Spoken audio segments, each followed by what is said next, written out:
Well, joining me now live in our Lagos studio to discuss this development and much more, I have economist Adeola Ojo. Good to have you on the breakfast show today. Good morning, everyone.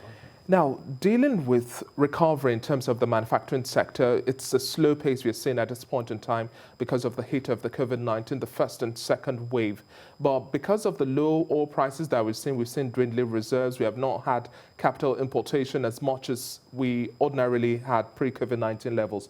But at this point in time where we are dealing with the perceived scarcity, irrespective of the intervention of the CBN and then operations of the bureau de change operators, what do you think is fueling this scarcity at this point in time? You've mentioned some of them, actually. One, as a result of the COVID, both the first and the second wave, we've had a lull in production even across countries. And as a result of that, there's a shortage of inflow, forex inflow into the country. So that's one of the challenges.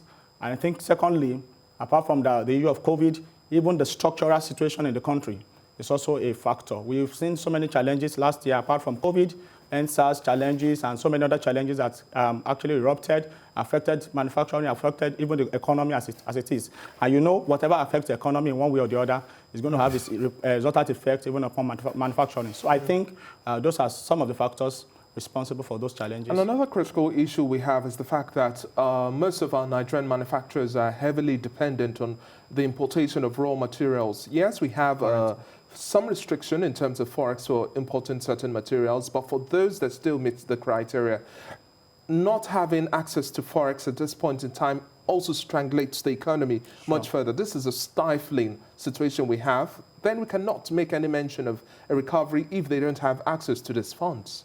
Surely. How will I actually put it? The economy, we are actually in a stagflation. That is what we are actually experiencing now, is stagflation. And as it is, I would say, the lull actually in the forex availability to manufacturing sector is a challenge. And this challenge, actually, I think we need to look at it together to see how we can actually address it, maybe in the context of the discussion. And how then do we now also look at the liquidity injection that we've seen from the Central Bank of Nigeria? So many have said in the short term, yes, it's a solution, but in the long term, it's not necessarily the best foot forward. How do you think the CBN will be able to maintain this stance? We had the NPC meeting just held last week, and then the stance is that they would continue to inject liquidity into the market, and the priority remains to help businesses stay afloat. Yeah, the CBN actually been helping a lot. Each year, each month or each week, they actually pump in $200 million into the economy through the INA and through the bureau de change. They have actually been helping a lot. And I think at this stage and as it is now, we need to actually look for alternative sources wherewith we can actually get a fund to be able to support what manufacturing will need actually to be able to grow. Yes, the other time we're looking at they depend on raw material from abroad, they depend on this. Yes, actually that is a challenge. We have been talking about the issue of import diversification, import substitution. We have been saying this by mouth for many years. And when there is no action, things of this nature will continue to happen.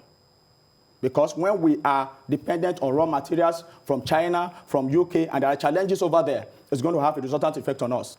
When we do not have access to forex to be able to purchase those things from China, from Europe, then it's going to also have challenges upon us. But if it is a thing that it is homegrown, we have our things within the economy, then this issue of looking for forex to purchase your raw material will not be a thing. So we've been talking by mouth. We are going to have import substitution. We're going to have imports, whatever. We're going to diversify. We're going to do that. We have been saying this by mouth. And I think this is the time for us to take action. COVID has actually brought so many things to the fore, which every economy should now try as much as possible to address. And this is one of them. And definitely, we also have to see better policy measures on the part of government. But now, talking about our pricing templates, because whatever pricing they have or the cost incurred as a result of this scarcity, it means inflation will come into bear. Then the pricing template has to go higher. Now, with the implementation of the Africa Continental Free Trade Area Agreement, and we are still fine-tuning details, how do we then have competitive pricing? Because other economies would definitely bring products that are less expensive. For you to be able to have competitive pricing, you must be able to have what we call competitive advantage in a particular area. You must be able to have specialization in a particular area. Exactly. You must be able to have a way, ability to produce a particular good at a cheaper rate, a better quality than others. So in every sense, most of the things we produce in this country, most of the things we buy, most of the things we sell, they have far less in quality than their competitors. And in quantity as well. And even in quantity. And at the end, by the time you look at it, vis-a-vis, this AfCFTA, that is African Free Trade, Continental Free Trade Area, Agreement, is going to cause a whole lot of issue. Yes, there are opportunities for us, but for us to be able to take our place in the African continent, we must be up and doing, and we must change a whole lot. And one of it is quality, quantity, and what we produce. And talking about quality, quantity, and then the volume that we produce at the end of the day, how then do we now begin to replicate efforts that we see in advanced climes in terms of standardization, in terms of product quality, in terms of increasing our base of production? Because if you still have challenges with growing your raw materials or having your access to your raw materials, you still have issues around power, electricity, you still have bad roads, you still have a whole lot of infrastructural deficits, which the budget for the year 2021 once again cannot necessarily sustain or alleviate. It will not even address them, as the case may be. It is not budget that is going to address them. It is government will, the will, because we have the Standards Organization of Nigeria. Their duty is to maintain standard across board. And that is one of the reasons why we have them at the ports, to make sure that whatever comes into the country is of standard, whatever is also going to go out is of standard. Please permit me to say this. I think about 2 years ago, I think during Audu Ogbe, as Minister of Agriculture, during his tenure, I think maybe the last we exported yam to some European countries. And you know, sir, they returned this yam back to the country. Due to standardization. There was also a time we were to export just ordinary beans or so.